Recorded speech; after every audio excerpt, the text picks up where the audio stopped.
السلام عليكم ورحمة الله وبركاته. طبعا ما بعرف متى راح تنزل هاي الحلقة، ولكن أول ما تشوفها وتشوفيها إن شاء الله بأي وقت اعمل لايك وادعمها وافهم شو اللي بدي أقول لك إياه. طبعا يا جماعة صار اليوم عملية تفجيرية في إسطنبول، وإحنا كلنا بننكرها وبنحكي إنه هاي عملية إرهابية يعني شنيعة جدا. والله يرحم الناس اللي ماتت، والله يلطف في الناس اللي انصابت، والله يكون مع الناس اللي دفعت ضريبة من وراء هذا التفجير الوحشي اللي بلا إنسانية. بس يا جماعة أنا طالع هون مش عشان أحلل وأقول ليش صار هذا التفجير ولا شو قصته، لا.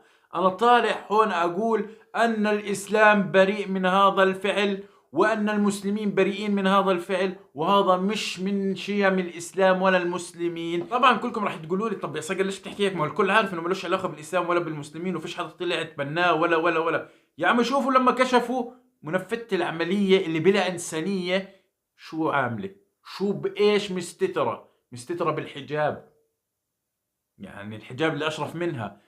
وطلعت هي تابعة لحزب زي ما بقولوا تابع لفرنسا والكيان السوس. بس ما بيهمني هسا، بيهمني تطلع بإيش مستترة، بالحجاب اللي أشرف منها.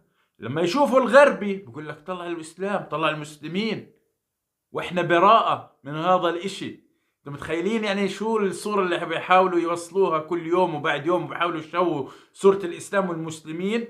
هاي النقطة اللي لازم تصحوا لها. القنوات الإخبارية اللي طلعت لازم قبل ما يقعدوا يحللوا ليش التفجير وليش قاصدين وليش لازم حكوا إنه هذا الإشي كمان لا يمثل الإسلام والمسلمين لأنها لابسة حجاب. لأنه كل يوم بعد يوم عم بوصلوا رسائل للغرب عنا إحنا بريئين منها.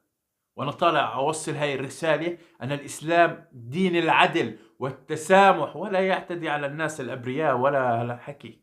والعقلاء عارفين هذا الحكي من الغرب، بس ليش يعني إنكم تعدوا هذا الإشي؟ هذا إشي خطير لازم ما تعدوه. اللا إنسانية هاي، الوحشية هاي مستترة بفعلتها بالحجاب. برجع بعيد، وصلت 3 رسائل. فاحذروا يا جماعة ودافعوا عن دينكم، ووصلوا صورة دينكم الصح يا جماعة. للأسف هاي للمرة الثانية إن صرنا ندافع عن الإسلام في بلاد المسلمين عشان نقنع المسلمين يدافعوا معنا عن إسلامهم. أنا ضد كل أعمال العنف طبعا. السلام عليكم.